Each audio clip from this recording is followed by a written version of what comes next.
Hello everyone, welcome to Learner Bee. I am Shivani Chauhan. Class 10th SST का monthly test का ये question paper है और इसमें ज्योग्राफी चैप्टर 1 और पॉलिटिकल साइंस, इकोनॉमिक्स, इन सब के चैप्टर 1 से क्वेश्चंस हैं। बहुत इंपॉर्टेंट क्वेश्चंस हैं, देखते हैं।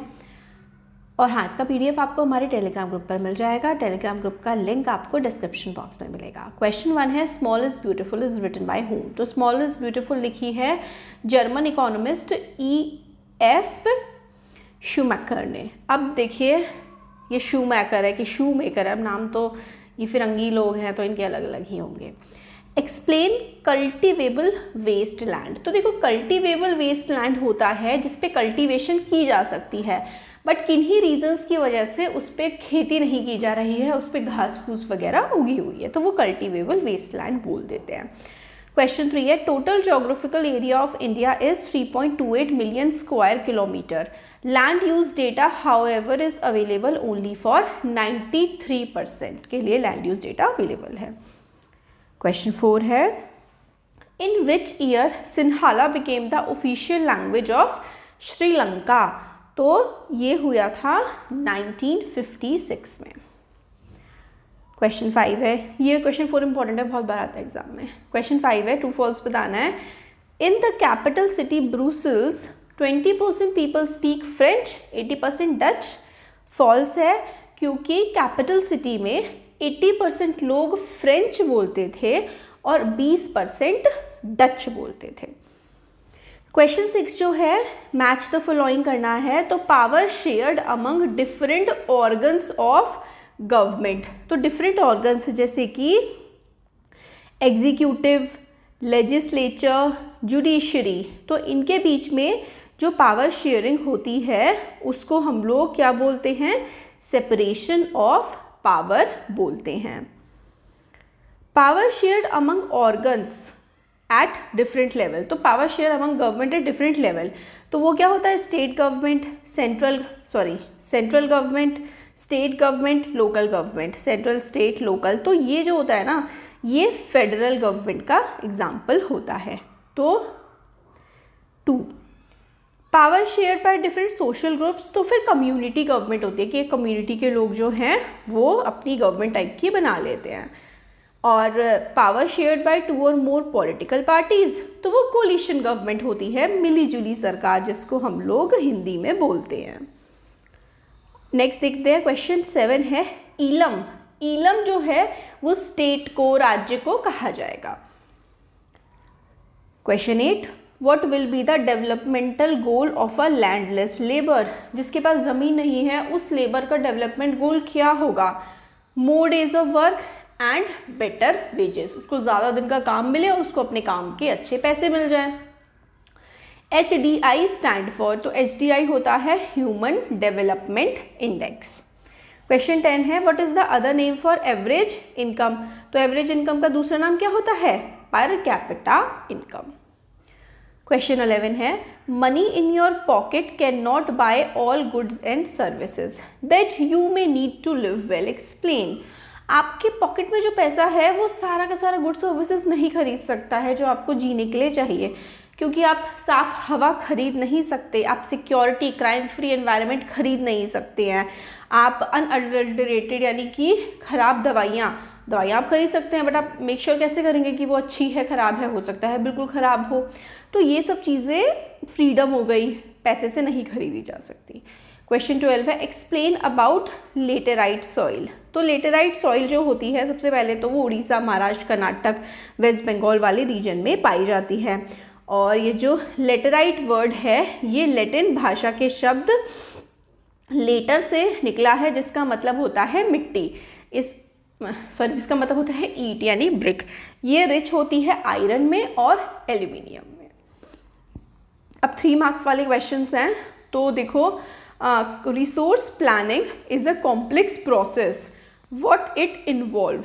तो रिसोर्स प्लानिंग काफ़ी कॉम्प्लेक्स प्रोसेस है और रिसोर्स प्लानिंग में क्या क्या होता है। तो देखो, इसका आंसर है, resource planning involve first identifying the resources. तो हम रिसोर्सेज को आइडेंटिफाई करेंगे, which are available in different part of the country. This is not an easy process as it involves surveying, mapping various region of the country. Then quality and quantity of the available material is also needs to be estimated कि उसकी quality कैसी है, कितनी quantity में है, जो available material है वो सारे के सारे को हम लोग estimate करेंगे. तो survey करेंगे, mapping करेंगे, बहुत ज़्यादा complex ये process होता है resource planning का. Question 14 है list few example of environmental degradation that you may have observed around you. तो भाई देखो deforestation, soil erosion है ना, पेड़ काटे जा रहे हैं, मिट्टी ख़राब हो रही है, ये सारे के सारे examples हैं. हमारे एनवायरनमेंट आसपास ख़राब हो रहा है, कूड़ा करकट पड़ा रहता है, एयर क्वालिटी बहुत ज़्यादा ख़राब हो गई है. तो deforestation, soil erosion, falling level of ground water, depletion of ozone layer and combustion from automobiles causing extreme air pollution, water pollution हो गया, throwing waste in the river, use of chemical fertilizer and pesticide, burning of coal and mineral oil. तो ये सारी की सारी जो चीज़ें हैं ना, ये हमारे आसपास के एनवायरनमेंट को ख़राब कर रही हैं.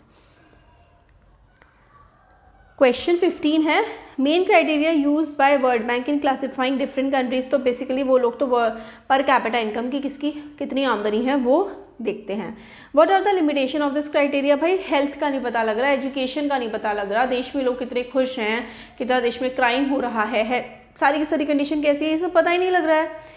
और मेंशन करना है latest world development report for rich and poor also share average income of India. तो लगभग 2 लाख के आसपास इंडिया की एवरेज इनकम आती है जो लेटेस्ट रिपोर्ट है उसके हिसाब से. तो ये है 2393 इन 2002 US डॉलर, लगभग 2 लाख के आसपास ही बनता है, 170 समथिंग. नेक्स्ट देखते हैं different forms of power sharing in modern democracies. Give an example of each of these. तो different forms of power sharing अगर हम लोग बात करें तो हाँ, ये वाला जो आंसर था कि क्या क्या पर कैपिटा इनकम वाला नहीं दिखा था, infant mortality rate, literacy level, health care वगैरह, ये लिमिटेशन है. तो forms of power sharing in modern democracy, example के लिए लेजिस्लेचर, एग्जीक्यूटिव, जुडिशरी है ना, और sharing of power between central and state government, ये सारे के सारे फॉर्म्स ऑफ पावर शेयरिंग होते हैं. तो सेंट्रल स्टेट गवर्नमेंट के बीच में जो पावर शेयरिंग होती है उसको हम लोग फेडरल कहते हैं. पावर शेयरिंग एग्रीमेंट बहुत सारे प्रेशर ग्रुप्स के बीच में होते हैं और मूवमेंट कंट्रोल और पॉलिटिकल पार्टीज़ के बीच में भी होते हैं. तो फेडरल में स्टेट और सेंटर के बीच में पावर शेयरिंग होती है. फिर उसके बाद different organs legislature, executive, judiciary के बीच में होती है ना. फिर डिफरेंट सोशल ग्रुप्स जो होते हैं या फिर डिफरेंट प्रेशर ग्रुप्स जैसे कि आंदोलन चल रहे हैं तो वो भी सरकार पर दबाव बनाते हैं. फिर कोलिशन गवर्नमेंट बन जाती हैं पॉलिटिकल पार्टीज. तो अलग अलग फॉर्म ऑफ पावर शेयरिंग होता है.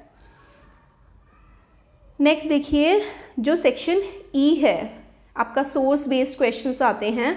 Belgium is a small country in Europe, smaller in area than that the state of Haryana. तो छोटी सा देश है और हरियाणा से भी छोटा है हमारे देश की जो मतलब स्टेट है उससे. इसके बॉर्डर्स मिलते हैं फ्रांस, नीदरलैंड, जर्मनी और लग्जमबर्ग से. It has a population of little over 1 crore, 1 crore से थोड़ी सी ज़्यादा पॉपुलेशन है. अबाउट हरियाणा की तो 2 करोड़ है, अब तो और भी ज़्यादा हो गई है.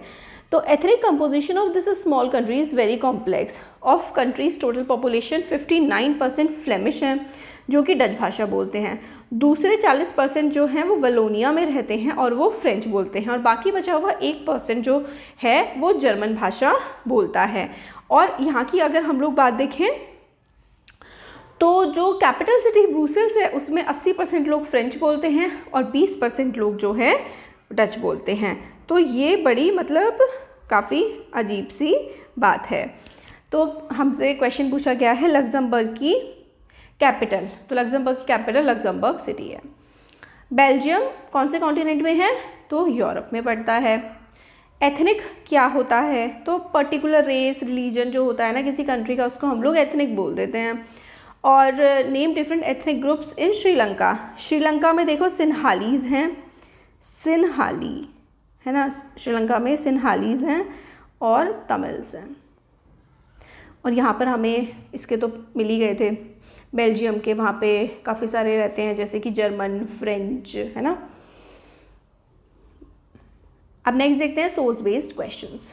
तो ये है जो आपका ज्योग्राफी का चैप्टर 1 है, उससे लिया गया है ये। In June 1992 more than 100 heads of state met in Rio de Janeiro in Brazil for the first international Earth Summit. Summit was convened for addressing urgent problems of environment protection and socio-economic development at global level।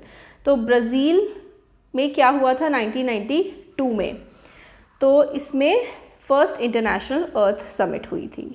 Answer है first international Earth summit यहाँ पर हुई थी। Name any other international level meeting apart from Rio de Janeiro. तो UNFCCC United nation framework convention on climate change, ये होती रहती हैं काफ़ी सारी। एजेंडा 21 था सस्टेनेबल डेवलपमेंट का 21st सेंचुरी में। नेक्स्ट आता है, लोकेट करना है सलाल हाइड्रो इलेक्ट्रिक प्रोजेक्ट है जम्मू एंड कश्मीर में, चेनाब रिवर पर ये पड़ता है। तुंगभद्रा रिवर जो है वो कर्नाटक में पड़ती है, और नागार्जुन सागर डैम जो है वो है border area of Andhra Pradesh और तेलंगाना के। तो ये हमने सारे क्वेश्चन आंसर्स देख लिए। वीडियो पसंद आए तो like share subscribe. Thank you.